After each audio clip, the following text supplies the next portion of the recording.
Let's get my hair coloured. Hair കളറിങ്ങിന്റെ first step എന്ന് പറയുന്നത് ഹെയർ വാഷും ഹെയർ ഡ്രൈയിങ്ങും ഒക്കെയാണ്. പക്ഷേ പണ്ട് വെക്കേഷന് തേങ്ങ ഉണങ്ങാനിടുമ്പോൾ കാക്ക കൊത്താതിരിക്കാൻ ചുറ്റും കുട്ടികൾ കാവൽ നിൽക്കണ പോലെ 3 പേര് ചുറ്റും നിന്നാണ് എൻ്റെ ഹെയർ ഡ്രൈ ചെയ്തത്.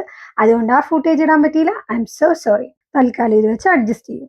ആക്ച്വലി 10x കാണുമ്പോൾ നല്ല രസമൊക്കെ തോന്നുന്നുണ്ടെങ്കിലും ഇത് അത്ര എന്റർടൈനിങ് ഒന്നും അല്ല. ചെയറിലിരുന്ന് ഉറങ്ങാൻ കഴിവുള്ള ആരാണെങ്കിലും ഈ പ്രോസസ്സിനിടയ്ക്ക് ഉറങ്ങിപ്പോവും. എനിക്ക് ആ കഴിവില്ലാത്തതുകൊണ്ട് ഞാൻ അത് നോക്കി വീഡിയോയും എടുത്തിരുന്നു. സംഭവം ഇവർ മാക്സിമം ക്വിക്ക് ആയിട്ടാണ് ഹെയർ കളർ ചെയ്യുന്നതെങ്കിലും ഇരുന്നിരുന്ന് നമ്മളാകെ മടുത്തു പോവും. പിന്നെ ഈ ഫോയിലിംഗ് എല്ലാം കഴിഞ്ഞ് വീണ്ടും ഏകദേശം 1 അവറോളം വെയിറ്റ് ചെയ്ത് കഴിഞ്ഞിട്ടാണ് ഹെയർ വാഷ് എന്നുള്ളൊരു പ്രോസസ്സിലേക്ക് എത്തുക. വാഷിങ്ങിന്റെയും ഡ്രൈയിങ്ങിന്റെയും കഥ ഞാൻ റിപ്പീറ്റ് ചെയ്യുന്നില്ല.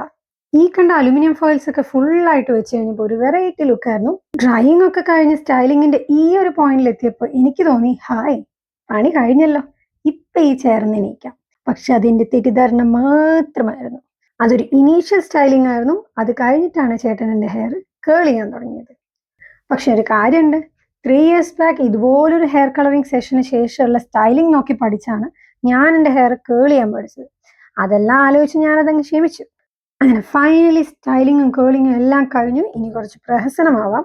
ഇതിങ്ങനെ തിരിയുന്നു, അങ്ങനെ തിരിയുന്നു. ഹെയർ കളറിംഗ് കഥ ഇവിടെ അവസാനിച്ചിരിക്കുകയാണ്. Bye bye.